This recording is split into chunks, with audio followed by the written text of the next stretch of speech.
Tonight on Garbage Time Fantasy Football, two of us are missing, like the Bucks are missing two centers currently. Let's do a mock draft. It's time for Garbage Time.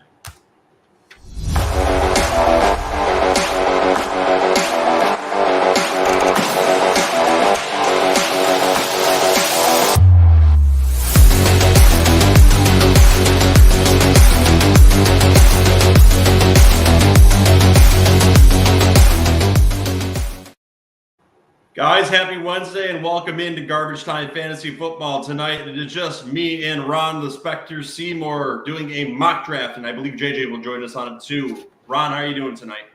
Doing good. Much more awake than the last podcast. Yeah, it's not past grandpa bedtime, so that's right. It's perfect for Ron Seymour. Guys, if you like what you hear on Garbage Time Fantasy Football, make sure to like and subscribe to us here on YouTube. And if you'd rather listen to us in audio format, you can do that on Apple, Spotify, Google, Pandora, Amazon, Iheartradio, Tunein. You can also leave us voicemails at www.garbagetimeff.com. Leave us comments down below. We will get to them. You can leave them on our live show here or on our Instagram at Garbage Time Fantasy Football or on Twitter at Garbage_TimeFF. Ron, you ready for the news? Oh, yeah. Let's do this shit.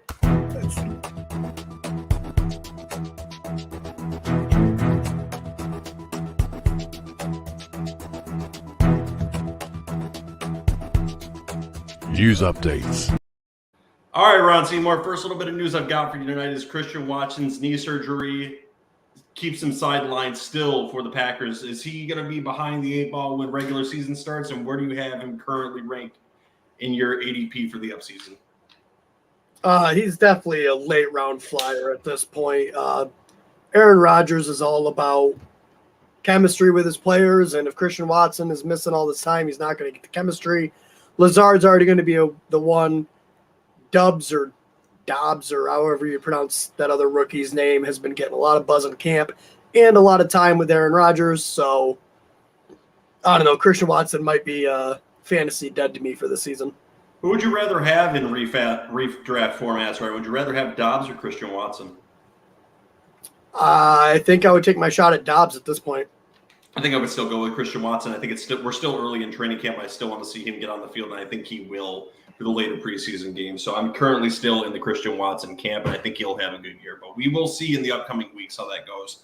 Next little bit of news I've got for you is the Athletic Chad's Graph writes that the point of concern is nearing the Patriots offense, and it has struggled very badly throughout camp. And this is because of the man with the pencil behind his ear, the OC. So what's your thoughts on the Patriots offense for fantasy football going forward? They'll figure it out. It's Bill Belichick. I think they'll just figure it out. But I did just see a report come across on Sleeper that was they would not be opposed to trading Damian Harris. That is very interesting considering Ramondre Stevenson's current ADP. He just jumped above Damian Harris. So what's your thoughts on these two running backs going forward? If they're willing to trade Damian Harris, I'm willing to bet at least by the end of the year it'll be Ramondre Stevenson's backfield. If they're both there, I still think it's very split though. More of a 1A, 1B situation.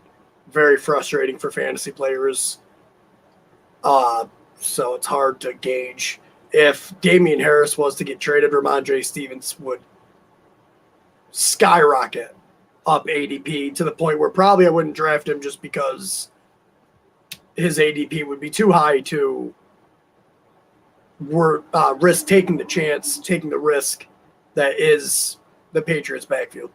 What would this do to the ADP of James White and Pierre Strong should he get traded? Last reports I heard on James White is that he's still not practicing, or he doesn't seem to be right now. Yeah, he's not right. So I still think his stays down.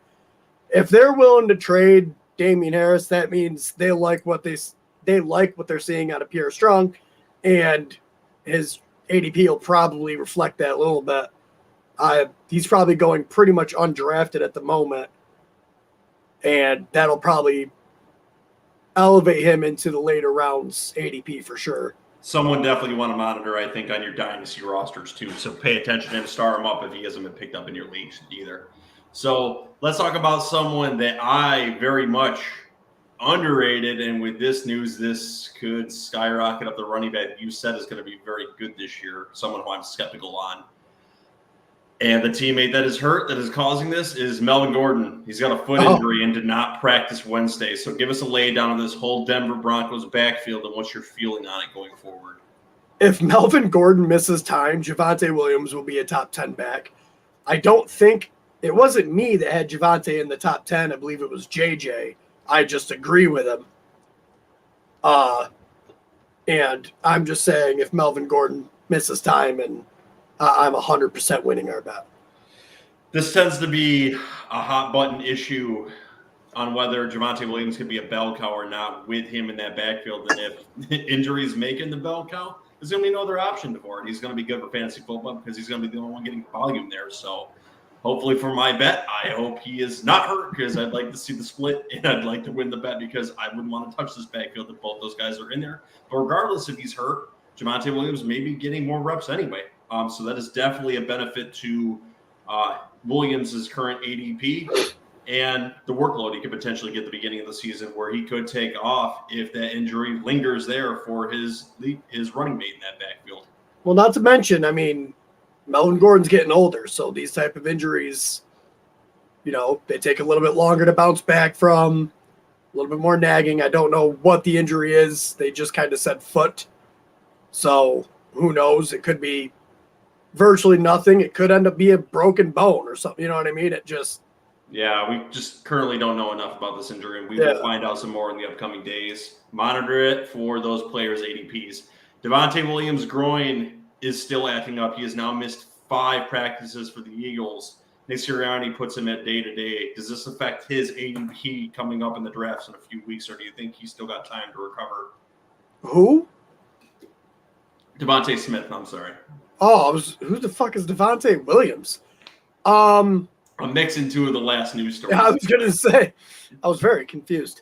His ADP probably should be fine for now. I wouldn't let a groin injury stop me at the moment, but if it starts to linger closer to the regular season and it's starting to seem like he missed games, a groin injury is one of those ones where sometimes people bounce back from real fast, and other times people miss multiple weeks from them just because bodies are stupid. Incredibly stupid. Yeah, especially when you get older.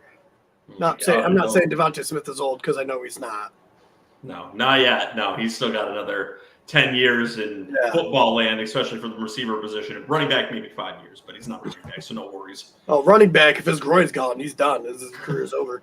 All right, next little bit of news I've got for us is I had mentioned at the beginning, I made a joke about it. The Bucs center, Robert Hainsey, was carted off the field Wednesday. This was a big scare for the Bucs. This is the second center that they've had gone down in the last week, but it looks like it was just cramps and it's not that big of a deal. Are you worried about this Bucs running back situation with the current lineup, with the line there going, or what's going on with it? I mean, you would think it would make me worry, but at the same time, they're losing all their wide receivers, so they're going to have to rely on the run game a little bit more. Yep. I mean, I'm sure one of your stories is Russell Gage is injured. Mike Evans is still dealing with his hamstring. Chris Godwin's still not back. I'm going to go turn off a baby monitor. Yeah, what he's talking about there, too, is just when we're getting to training camp, too, guys, these are just things you're going to have to monitor just for the upcoming weeks.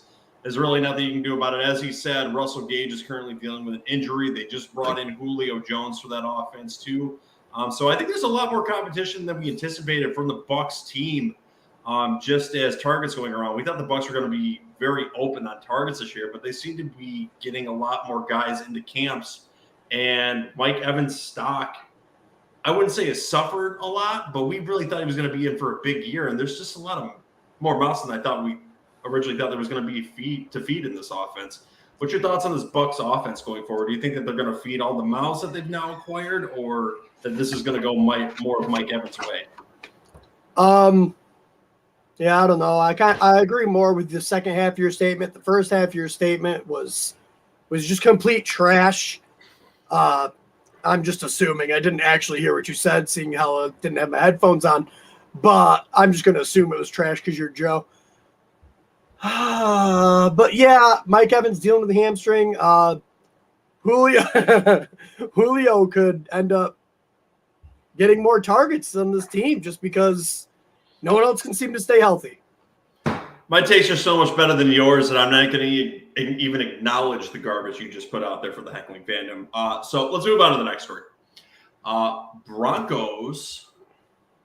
I'm going to pick a time to reset that monitor. The Broncos head coach says Nathaniel Hackett says that they're putting Albert Okwuegbunam all over the place in this offense. Are you starting to pick up on this tight end, or what's your thoughts on the tight end position for the Denver Broncos going forward? They were talking about that rookie early in the season, but he seems to be picking up more steam now that Tim Patrick has gone down.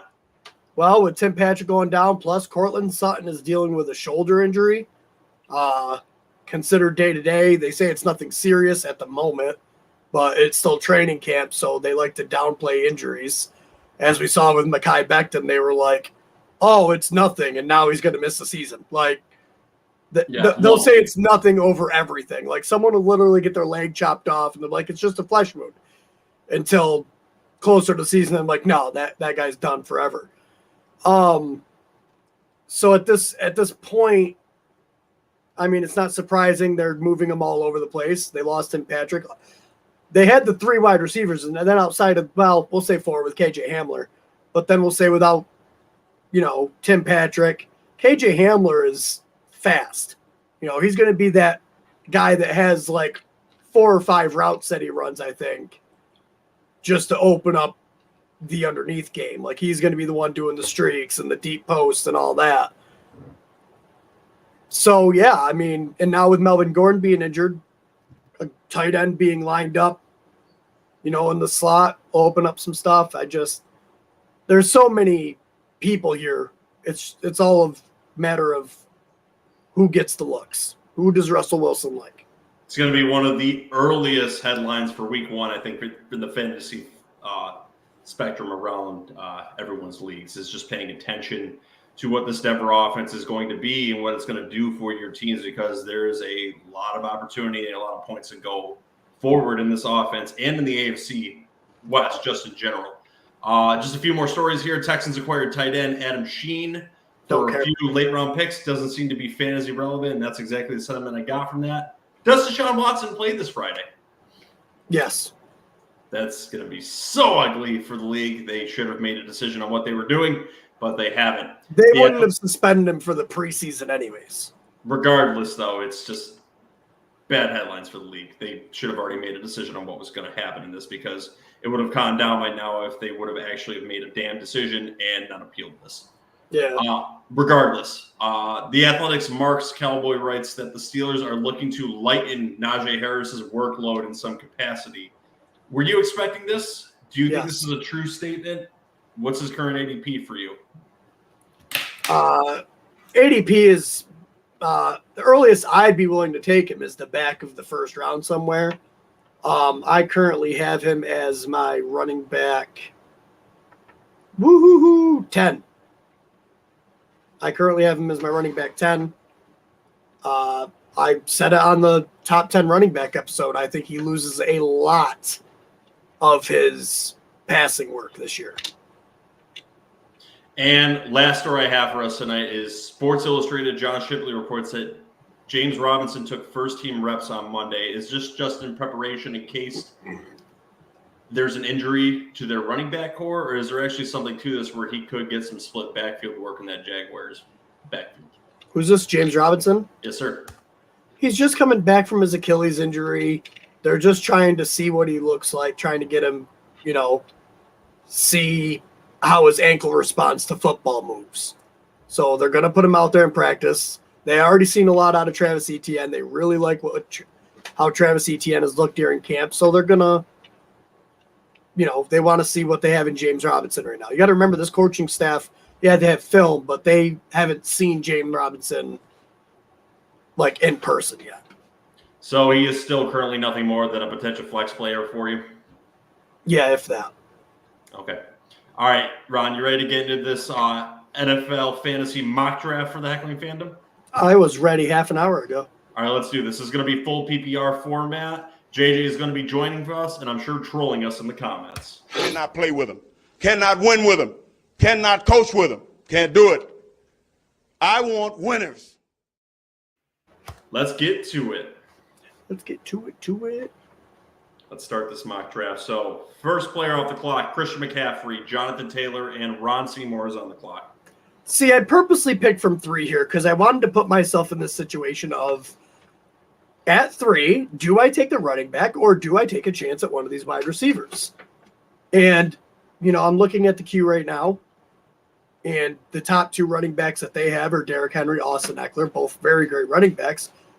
But I think I am going to go with one of these wide receivers, and I'm going to take who I believe will probably finish as the wide receiver 1 this year, in Justin Jefferson. And this has been kind of going back and forth between Cooper Kupp and Justin Jefferson being picked as 1 and 2. And it's funny, Cooper Kupp goes right off the board right after that. So we've been seeing this very often in drafts, and I don't think this is going to change in the upcoming weeks or drafts. So this leaves me with an interesting decision which direction I want to go. So I think the 2 picks here that you can potentially have are Jamarr Chase and Dalvin Cook. And JJ says real original, Ron. And for Ron, it's not that Wait, original. did that pop up on the screen here too? I believe it did. Oh, good. That is awesome. That was all. Yeah.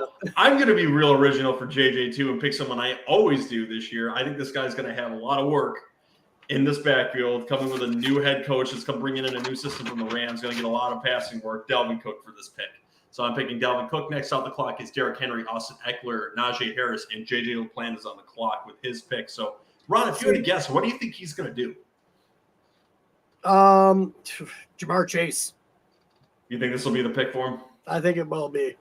I think this is where you get the value for him at this point. It's a really good spot to get him at 9. I think, that was Jamar Chase. I'm so smart. Next is Joe Mixon, Travis Kelce, and now JJ's got 1 wide receiver in the first round, and he's on the turn. He tends to like DeAndre Swift in this spot, and I think that's who he's going to take. DeAndre Swift or Aaron Jones. He might. Let me preface, too, Alvin Kamara, I think, is viable in this spot now, too, because it doesn't seem to be he's going to get suspended. So JJ's taking an interesting format for the Heckling Fandom. He's going very heavy wide receivers, so he's going to give you a nice format for that. He's giving you CeeDee Lamb here. Next off the board was Devontae Adams, DeAndre Swift, Tyreek Hill. So now I'm looking at the best overall available players here. I've already taken my running back, so I think Stephon Diggs falling to the middle of the second round is a valuable pick here because he's got top 4 upside and is going to be very good in a high-powered Buffalo offense. So I think he's a good pick there. Next off the board is Nick Chubb to pair with Cooper Kupp for team 4. That puts Ron Seymour back on the clock. So what's your thoughts, Ron? Well, I like Alvin Kamara, but I don't like the risk. I don't like if he gets suspended in the middle of the year. I don't want that on my team.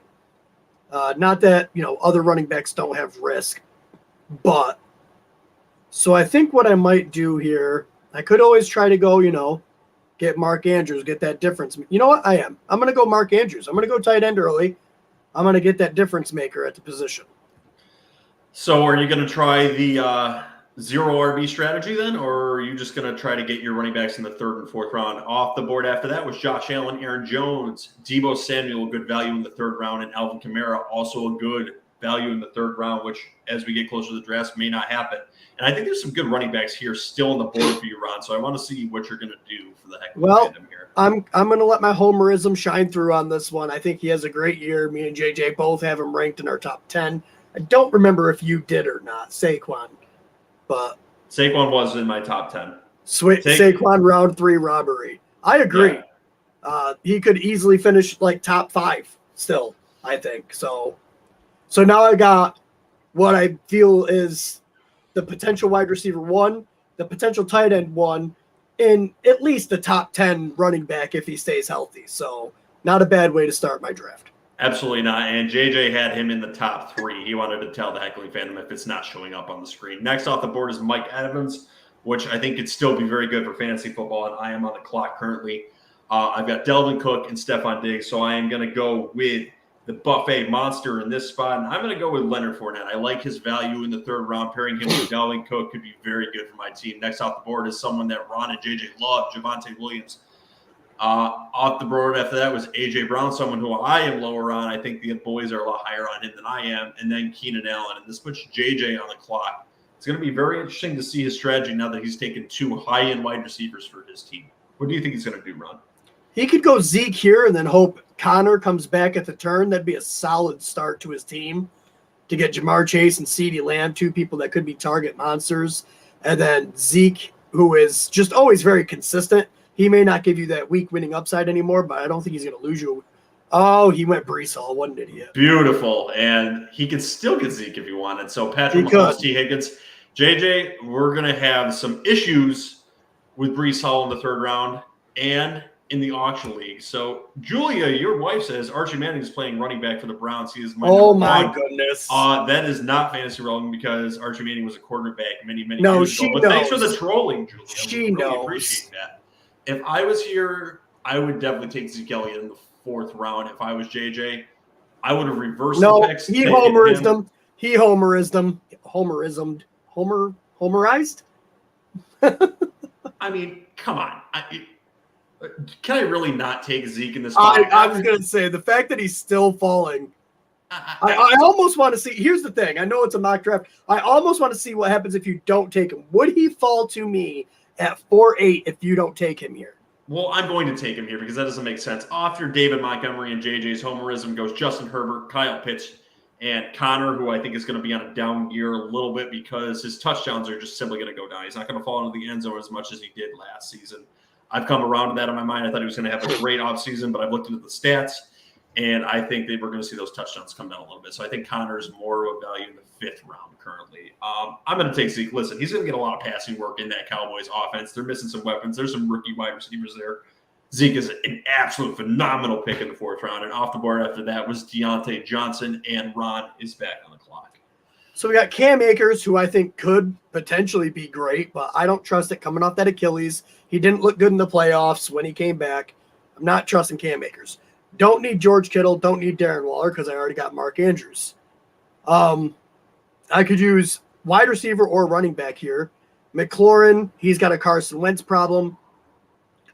So I'm looking at Pittman or Waddle, and I think I'm going to give the edge to Pittman just because Waddle has a Tyreek Hill problem. So where Michael Pittman is going to be the only guy in that room. Oh, and exactly what I wanted to happen happened. Darren Waller's off the board after that. Cam Akers, Terry McLaurin, and Jalen Waddle, the team 2, Ron back on the clock. This worked out perfectly. I'm going to go ahead and take a guy that I've been rising on all offseason, and that's Travis Etienne. Could be a PPR machine. Love this guy this year. Still think Breece Hall is going to be better, and then we have a bet out about that. So off the we have a board bet out about that one too? I believe we do. We have lots of bets out there. Off the board after that is Moore, which some people are higher on. I'm not too high on Moore. Team 4 is really stacking up the wide receivers and is going to be looking to take running backs a little bit later. I already have 3 running backs, which is typical of my strategy. So I've got some interesting decisions to make here because I'm definitely not going to the running back well here. I think there's still a lot of value at the wide receiver here. So I'm going to do something that Ron Seymour is going to absolutely love and take Lamar Jackson this spot. I love the running upside of my team. Go. Lamar Jackson is like a rushing quarterback there in that spot. So I'm going to get some more upside at the rushing spot there. It's like having a running back 2 on my team. So now I've got 3 running backs and a 4th one with Lamar Jackson on my roster. Off the board after that was DK Metcalf, Josh Jacobs, Jared Jeudy. JJ goes with Cortland Sutton in this spot, someone who he is high on. Antonio Gibson goes out the board. Elijah Mitchell, Mike Williams, Amari Cooper, Joe Burrow, J.K. Dobbins, and I am back on the clock. While I am looking around, why don't you give a breakdown of JJ's team and what you think of it? He's got 4 wide receivers that could finish in the top 12. I think we did another mock draft where I drafted from the 9 spot, and I had to take a running back first, and then I went 4 wide receivers right after that, and I really liked how my team turned out. I think at the 9 spot, you really can, load up on wide receivers between, picks 1 or rounds 1 through 6. And still, Breece Hall and David Montgomery, they both are solid running backs with good upside. All right. I know I talk a lot of shit about Breece Hall, but I mean, the upside is definitely there. Agreed. Speaking of wide receivers that I am rising on, here's one that I think JJ is going to currently not like. Not because that he's on the Rams, but because he's no longer a Bear and he was dogging the last offseason. I think Allen Robinson could have a very good year for the Rams. He's in a very high-powered offense, and listening to podcasts and doing some research, I'm getting very high on Allen Robinson, so he's going to pair very well with Stephon Diggs on my team. TJ Hawkinson is out the board. Ron is pissed off that I just made that selection, so Ron is back on the clock, and I sniped him. How far down the list did you have to scroll for that one? For Allen Robinson? Yeah. Not far at all. He was the third-rated wide receiver still on the list. His ADP is climbing that high already? Yes, it is for nuts. That is nuts. All right. I generally, most years, I recommend not doing exactly what I'm about to do. But I'm trying something new. The depth at wide receiver this year is crazy, really. If ADPs start rising like they are, it might not be as good. But I've got 2 quarterback or running backs. I got my tight end. I'm going to take a quarterback.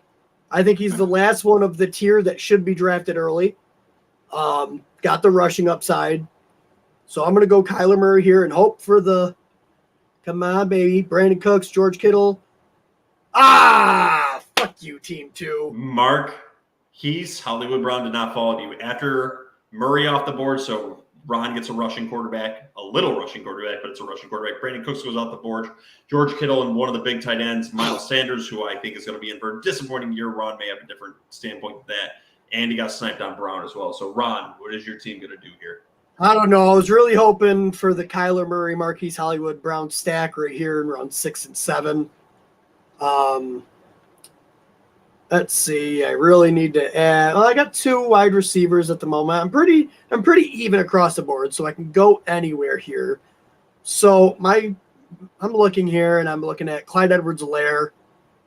I don't know. I think Pacheco or whatever his name is could steal that job by the end of the year. Chris Godwin, solid, but injury. I don't know if I want to buy into the injury dip. Amon-Ra St. Brown, I think he has a Brandon Ayuk type season from last year where everyone hypes him up so much and then comes back and doesn't really do anything. So I think I might take the shot on A.J. Dillon here. I think both him and Aaron Jones could have weekly fantasy relevance, and as my RB3 doesn't always need to be starting. Yeah, that was the one that I wanted, and you sniped me on it, you prick. I was going to go with a 4th running back, but I am not going to get him off the board. After that is Russell Wilson, so I am going to look to get an advantage at a position where I think we are at the line of very high upside tight ends. And when we do the tight end rankings next week, it may be a little bit of a surprise where I have ranked this person after I looked at all of the teams around, and I think Dalton Schultz could be in for a large workload with the Cowboys based on that offense. Off the board after that was Clyde Edwards-Helaire, who I think is going to be a big bust for this year. Chris Godwin, it's going to be interesting to see how he comes back on that injury. Dallas Goedert, JJ goes with Jalen Hurts, so gets his rushing quarterback. Ken Walker, way too high, team 10. He's not even going to be the starter. It's going to be Rashad Penny. Michael Thomas, who seems to be healthy. Kareem Hunt goes to JJ in that spot. Amon-Ra St. Brown. Right after that, the team 8. Smith and Mooney. So now I have some interesting decisions to make. That's Smith-Schuster. Yeah, Smith-Schuster. Another one of the acronym players. So I am going to select, I think, in this spot, I'm going to look at the running back position. Nothing's really jumping out at me. I think I can get another one in a round from now. So I'm going to go with Adam Thielen, who's currently being talked up as potentially a touchdown machine for the Vikings. Not my favorite, but you can take a shot on wide receivers here, and I already have 2 decent ones. So he could be a good number 3 for me. So I'm going to go with Adam Thielen, Damian Harris, who could potentially be traded by New England.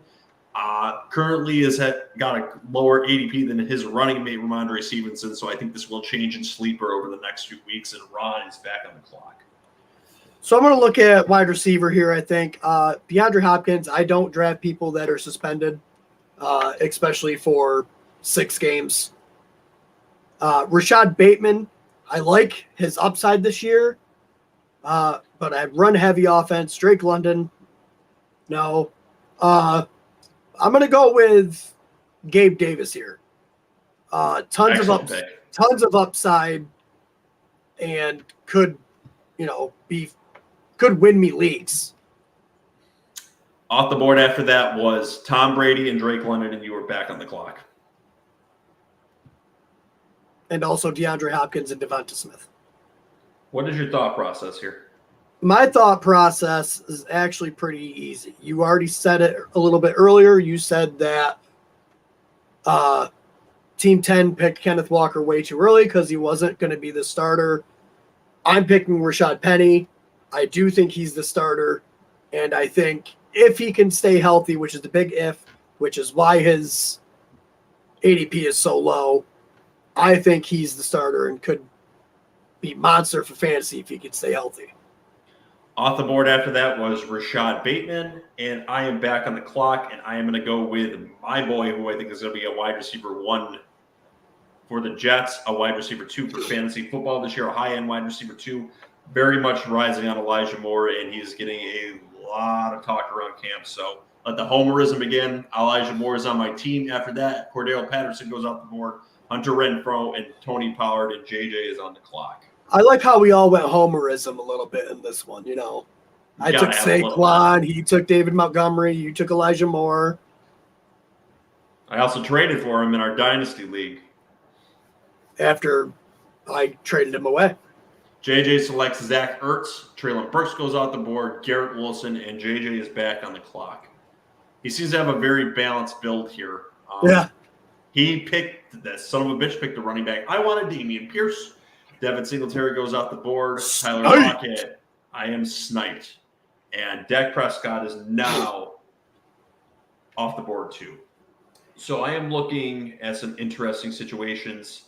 And Ramondre Stevenson is the pick for me here because I think he's going to be the starter for the Patriots. Bill Belichick is an asshole when it comes to the running back position in fantasy football. But what are you going to do about it? Next off the board was Brandon Ayuk, and Rod Seymour is on the clock. It's not often in drafts that you can get Aaron Rodgers starting wide receiver in the 10th round. So I'm going to go ahead and take Alan Lazard. Alan Lazard? What's his name? Okay, Alan Lazard. Oh, that didn't sound right at first. Off the board after that was Chase Edmonds, who could be the starter for the Miami Dolphins this year. Trey Lance finally goes off the board. Team 1 did something that I like for a lot of teams this year, which is Tom Brady, Trey Lance, because Trey Lance has immense upside. But if he busts, you have Tom Brady waiting in the wings. So this is an interesting strategy and a good one, I think, for fantasy football this year. I'm Ron Burgundy. Shut up, JJ. Dawson Knox off the board, Aaron Rodgers, and now Ron is back on the clock. And I'm going to take another player that could potentially be the wide receiver 1 for his team.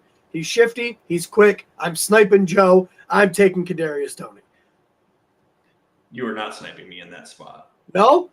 Off the board after that is Matthew Stafford. I'm going to take someone that actually is his number 1 wide receiver for his team. That's Robert Woods. He's a guaranteed number 1. Doesn't necessarily mean he's going to be absolutely fantastic, but he's good for a wide receiver 4. Yeah, I like Robert Woods. And his value is fantastic in this round. You're getting a number 1. You can't beat that this late in the draft, especially in the 11th round. Off the board after that was Chris Olave, James Cook, and Derek Carr for Team 8. So this puts JJ back on the clock. And what's he going to do, Ron? I don't know. He's going to take Justin Fields. Oh. Pat Frymuth goes out the board. Gordon with the injury, and JJ is back on the clock. What's the thought here? Isaiah Spiller. Great pick. Russell Gage goes next. Mike Gesicki, Christian Kirk, and I am back on the clock, and I'm going to take a backup QB for my team because I like the upside. Ron talked about him in the last round. I've got him ranked 14, so he's just outside of my quarterback 1 and is going to look good. Kirk Cousins is being drafted by my team in this spot. Off the board after that is Michael Carter, and Ron Seymour is on the clock. What are you thinking about with your team, Ron? Well, see, I really want to get some running back depth on my team, but I'm looking at the running backs, and I'm just like, no, thank you. I mean, I've got 4 of them.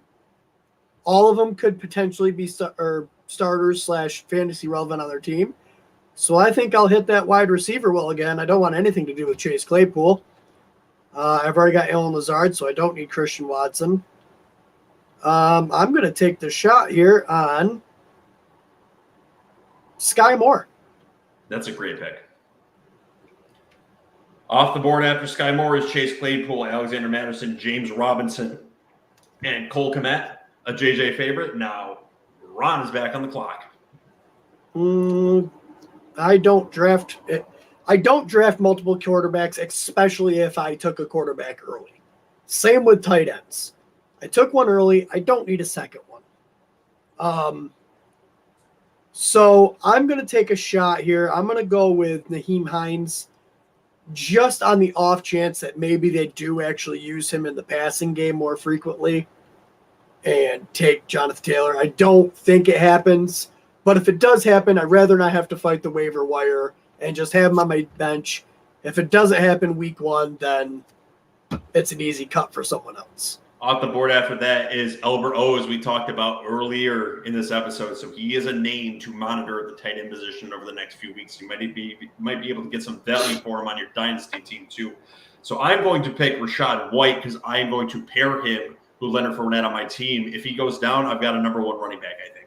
Off the board after that is Hunter Henry, Tyler Boyd, Jones, and this is JJ's last pick, and then we will go over our teams and say what we think of JJ's team really quick before we get out of here. So what do you think JJ's going to do with this? We don't need to know because he picked Jalen Tolbert, the rookie of the Cowboys, who has a lot of upside in that offense and a very high-powered offense.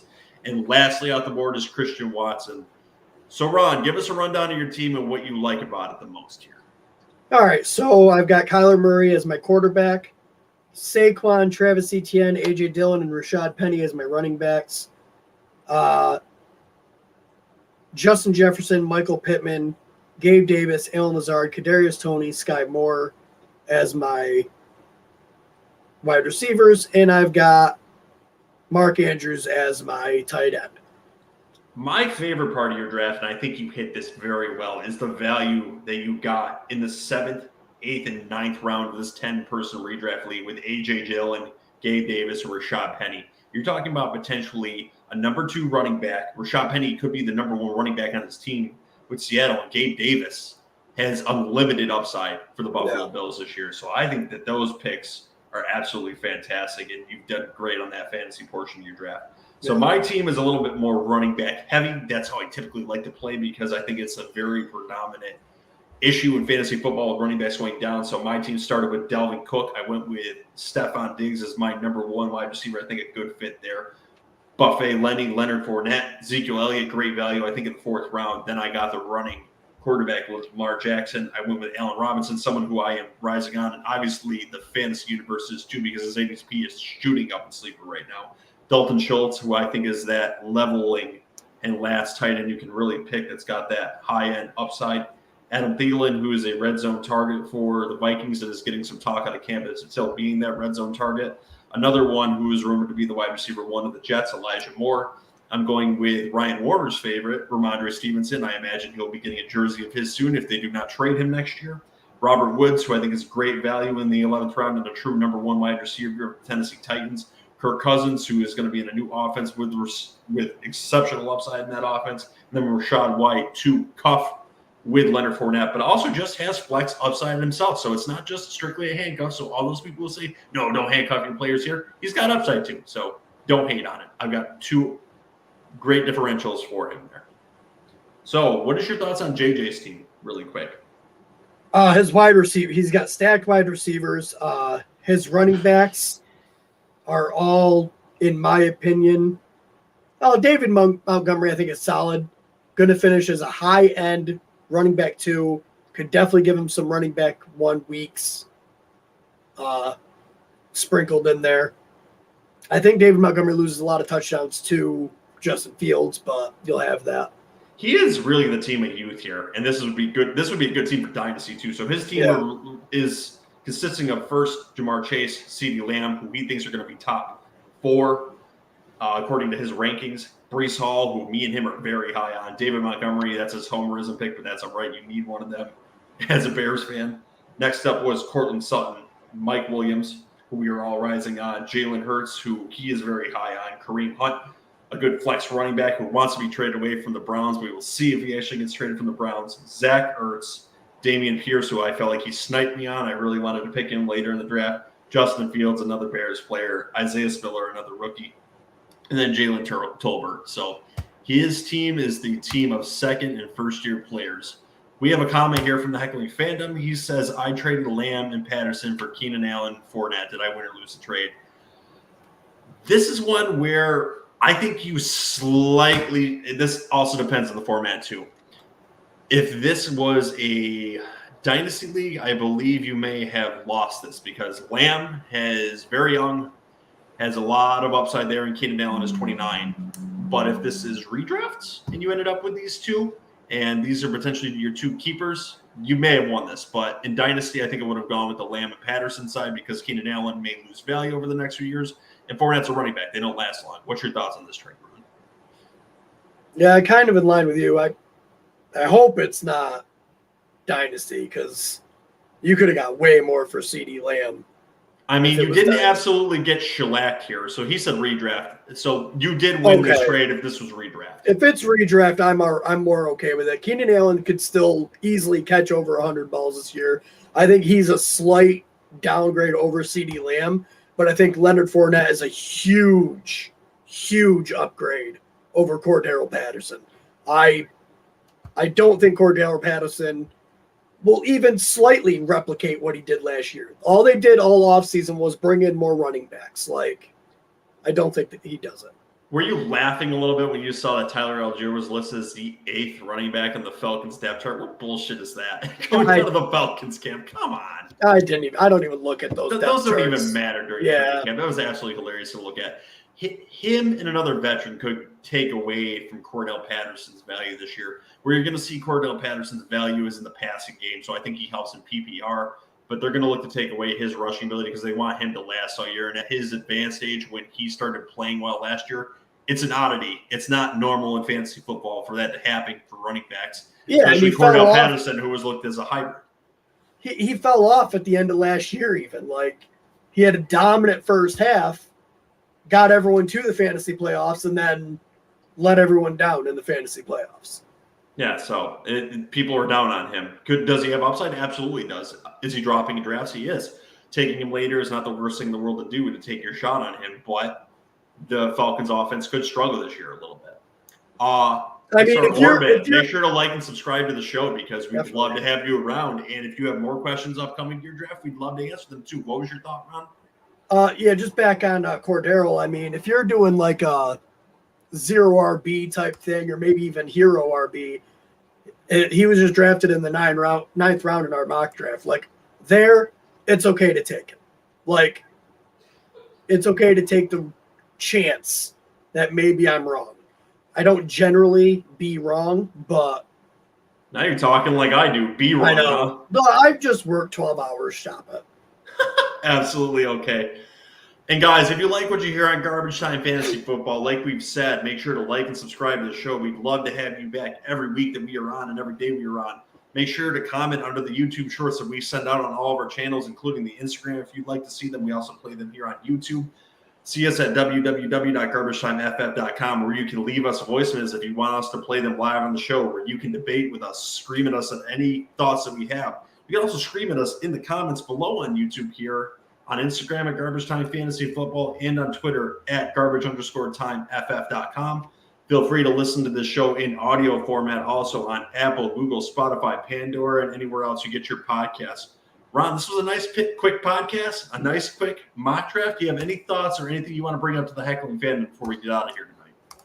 Just even if you don't listen to the audio podcast, go over, especially over to Apple, give us a 5-star review. Make sure you're following the podcast over there. Boost up our numbers. Let's grow this Heckling Fandom. Absolutely. And guys, next week we are getting into our top 10 tight end rankings. Feel free to go back to our last episodes. We've already done the wide receivers. We've done the quarterbacks. We've done the running backs. We've broken down every division. So we've got all the information that you need to do your drafts. Well, we'll be doing some more mock drafts. We'll be doing some funner mock drafts like the Sabotage mock draft, which I think I'm not going to say is ripped off, but definitely was inspired in some other shows. Orbitz has got another comment for us here. He says, so my team is Rodgers, Chubbs, Fournette, Debo, Allen, Juju, Hawkinson, and my bench is Olave, Pierce, Robinson, Burks, Moore, and McKinnon. Should I make any moves? Let's see here. Rodgers, Chubb. No, I think your roster is solid there. There's really nothing you really need to do with that roster. It's a nice, balanced roster orbits. You could go into your league in week 1 and have a good shot. The only one you really may need to move on from after week 1 is maybe McKinnon, see how that Chiefs backfield works out after week 1. But he's probably your waiver wire fodder if someone just absolutely blows up in week 1. But your team looks nice and solid here. I like what you've done here. And here's the difference between mine and Joe's opinion right now. Because I looked at that and James Robinson stuck out to me. I am all out on James Robinson. Joe still thinks he's going to have fantasy value this year. Only flex. I don't care. I don't even think he's going to have that. He tore his Achilles. That puts a nail in the coffin of every running back that has come before him. Cam Akers, yes, came back in record time, but looked like trash in the playoffs. Oh, but this team is still nice and balanced because you can take the shot on Robinson. He's got Dameon Pierce, someone else who you can take a shot on, who's got a clear line, I think, to start early in the season. He's already got 2 decent running backs in Chubb and Fournette. Debo gets rushing work, so you'll get that out of your wide receiver position here. And McKinnon may get some work. We don't exactly know what's going to work out in that Chiefs backfield. So there is players there. And maybe a running back clears like another Chiefs rookie that you could potentially get on the waiver wire. So watch and monitor that position and try to upgrade it in week 1. But if you have someone in your league that really likes James Robinson, try to get a more safer player for James Robinson. You could go that route.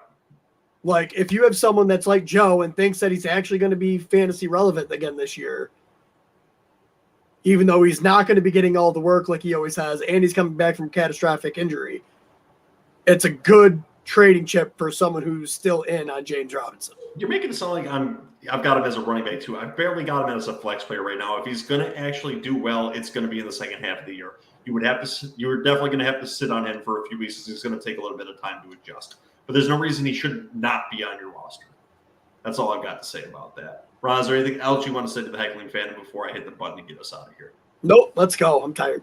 All right, let's do it. Have a great night, guys. Join us next week for the tight end episode.